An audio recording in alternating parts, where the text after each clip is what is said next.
Bonjour, alors dans cette vidéo je vais vous proposer un point sur les marchés pour essayer de répondre à la question, tout simplement, est-ce qu'il est encore temps d'intervenir sur un tel marché ou est-ce qu'au contraire il faut attendre maintenant plusieurs mois et passer 100% liquide dans l'attente d'une correction ou voire d'un crash boursier pour pouvoir enfin trouver de bonnes opportunités.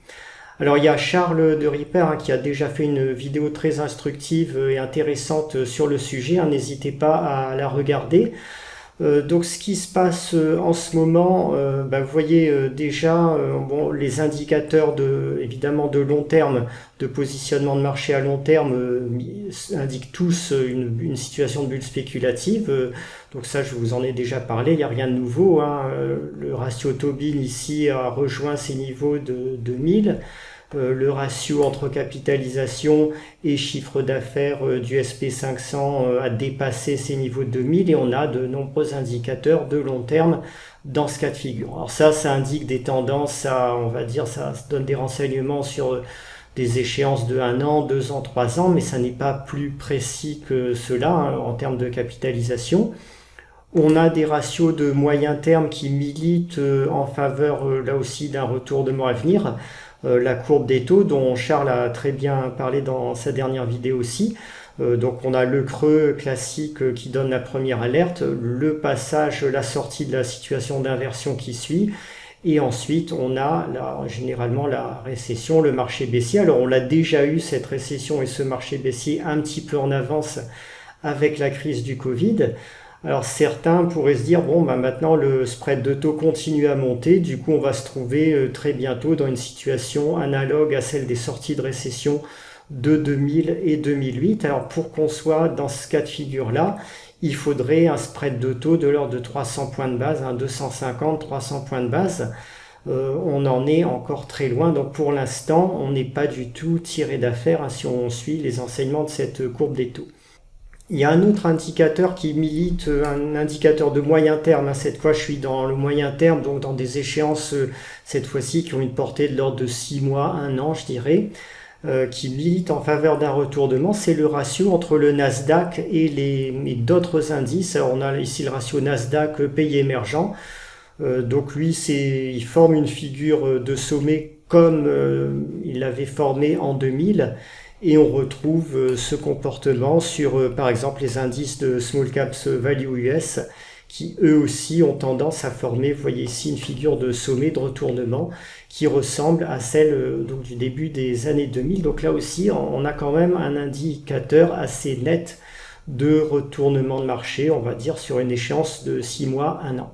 Si on passe au plus court terme maintenant, donc je continue à zoomer dans les échéances, on va regarder ce qui se passe sur le VIX.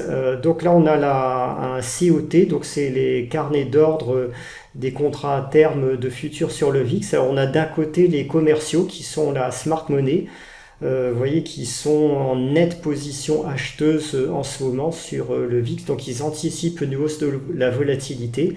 Et de l'autre côté, les non commerciaux, les spéculateurs qui représentent la dumb money, qui eux sont vendeurs et parient en masse sur une poursuite de la baisse du VIX. Donc ceux qui ont raison en général, ce sont les commerciaux. Et là, visiblement, ils anticipent une hausse marquée du VIX dans les mois qui viennent.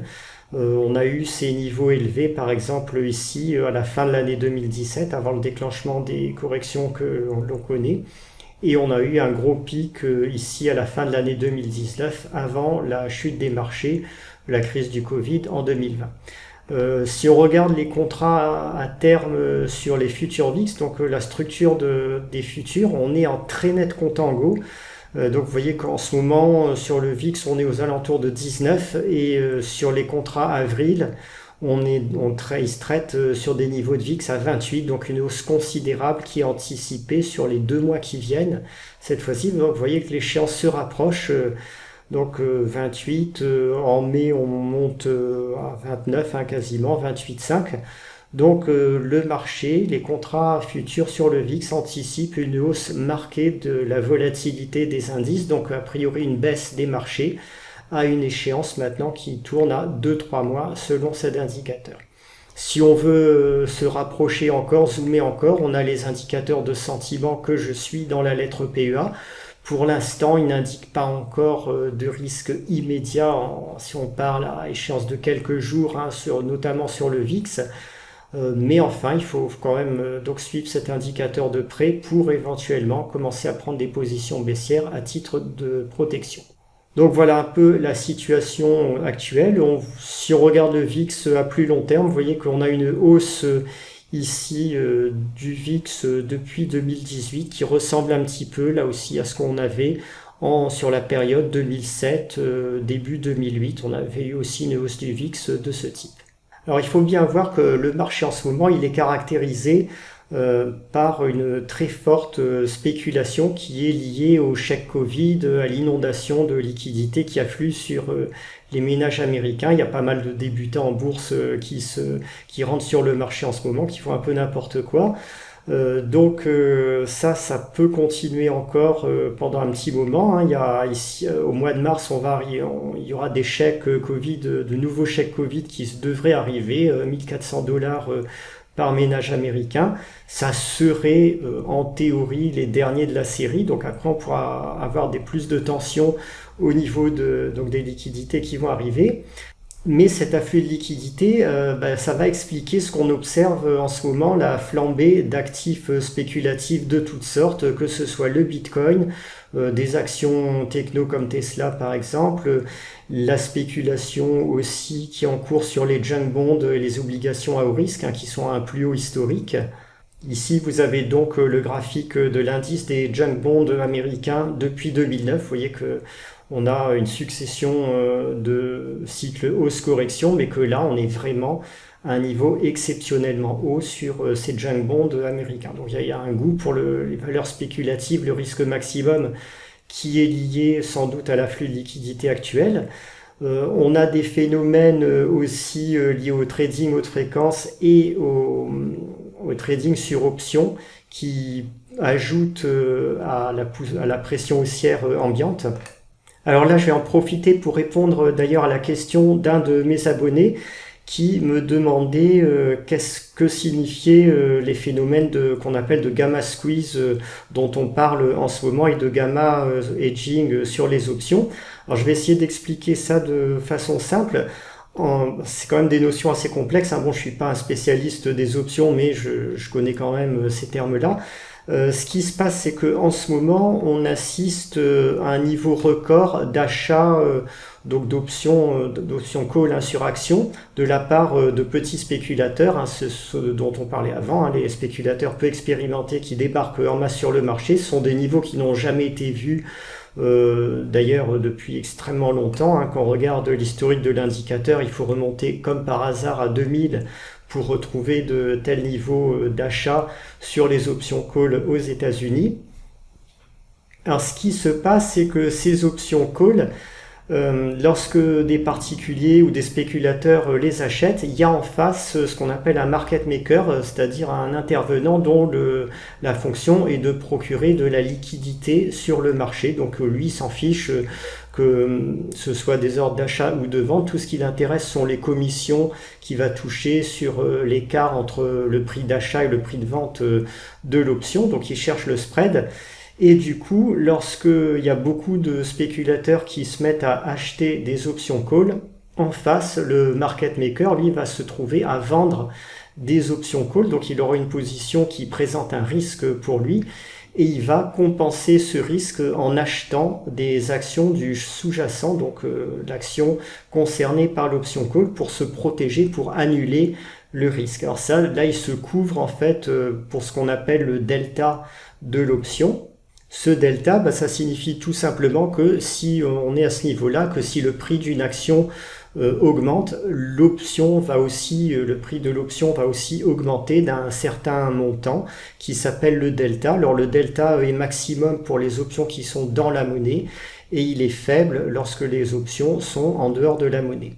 Alors ce qui se passe là où ça devient plus subtil, c'est que lorsque le prix de l'action continue à augmenter, le delta va aussi augmenter, c'est-à-dire que le prix de l'option va varier de plus en plus vite au fur et à mesure que le prix de l'action monte. Du coup, notre market maker qui cherchait à se couvrir, qui voulait couvrir son risque en achetant des actions donc pour se prémunir d'un delta donné, si le prix de l'action continue à monter, son delta va augmenter, du coup il va devoir racheter encore plus d'actions pour couvrir le risque supplémentaire. Alors tout ça, ça forme un cycle, une rétroaction positive qui fait que le cycle va s'emballer, notamment lorsque le prix de l'action commence à approcher ou à dépasser légèrement le strike, c'est-à-dire le prix d'exercice de l'option. Et on peut alors assister à ce qu'on appelle un gamma squeeze, c'est-à-dire que les market makers sont obligés d'acheter en masse des actions pour se couvrir contre un risque qui augmente rapidement, et ça provoque à ce moment-là un emballement des cours sur le marché. Alors en fait, le gamma, c'est la dérivée du delta qui est maximum au voisinage du prix d'exercice de l'action. Donc quand on a des spéculateurs qui achètent des options en dehors de la monnaie et que le prix augmente et qui font ces achats en masse, ça peut, comme je vous le disais, provoquer un gamma squeeze, un emballement des cours sur le marché, et ça doit contribuer certainement, au moins sur le secteur des technos, aux emballements haussiers qu'on observe sur le marché américain en ce moment. Alors tout ça, ça dénote simplement un marché extrêmement spéculatif, un marché extrêmement fragile, dont les valorisations ne reposent plus sur les fondamentaux. Du coup, on observe des réactions assez violentes sur le VIX. On en a vu récemment qui sont apparues avec un pic brutal du VIX qui est monté au-dessus de 35 pour une petite correction qui a duré quelques séances seulement.